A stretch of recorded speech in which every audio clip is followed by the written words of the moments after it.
MoneyWeb now on the money. Chatting now with André Daniels, Head of Tax Controversy and Dispute Resolution at Tax Consulting SA. André, I appreciate the early morning time. A recent Supreme Court of Appeal judgment against Dr. Christo Wiese and others. These things are always slightly complicated, but what was the key finding that came out of this judgment against Dr. Christo Wiese?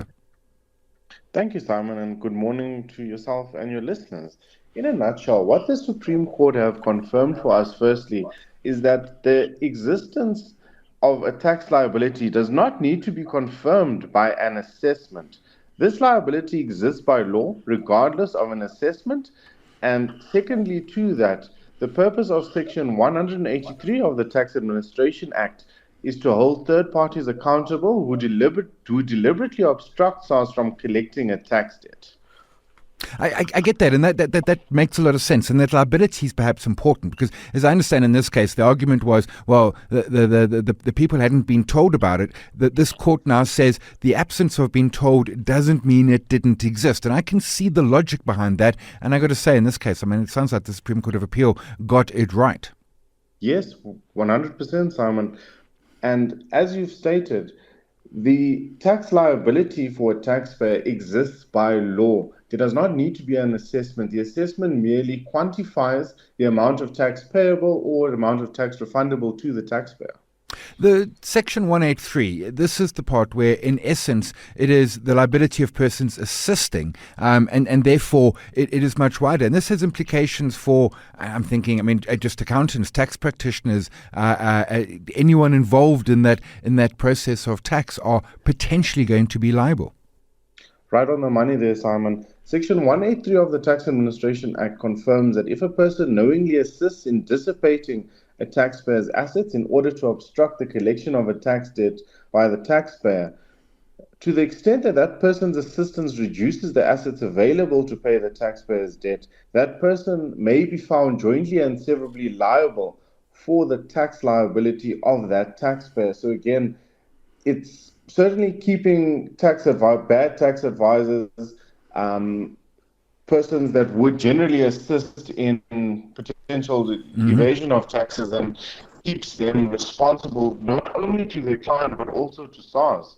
And in this particular, Section 183 is liability of person assisting in the dissipation of assets. In other words, I'm trying to avoid the tax by moving my assets or corporate assets somewhere else. So there is just no money. But I would imagine this extends wider as well. I mean, assisting in tax avoidance is illegal. This has just sort of narrowed it down and confirmed that Section 183.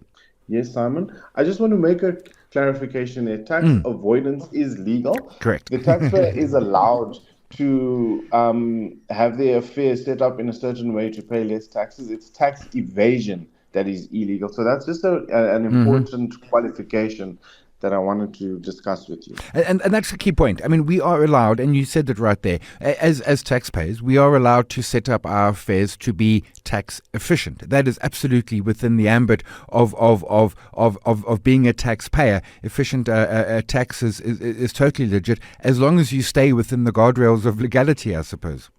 Yes, that's 100% correct, Simon. Do we now see, this was a Supreme Court of Appeal judgment. Of course, we have now got the Constitutional Court. We saw, for example, the coronation case ended up in the Constitutional Court. In that example, the court ruled in favor of coronation. Would we likely expect this to head up to the Constitutional Court and perhaps them to actually hear it, just to sort of solidify the precedent? Look, Dr. Wiese has not been found guilty of anything, but him and his legal team have decided to fight this all the way to the Supreme Court of the Appeal. As we know, the defense was that they hadn't raised assessment and therefore there's no liability. Again, we can't speak for their state of mind and on whose legal advice this was done. The fact is that he fought all the way to the Supreme Court of Appeal to try and get out of the potential claim by raising the assessment technicality. But what this case means is that if you haven't paid over VAT, PAYE, income tax, or anything to SARS on time, and where an advisor is involved and complicit in SARS not receiving their fair dues, they may be held jointly and severally liable.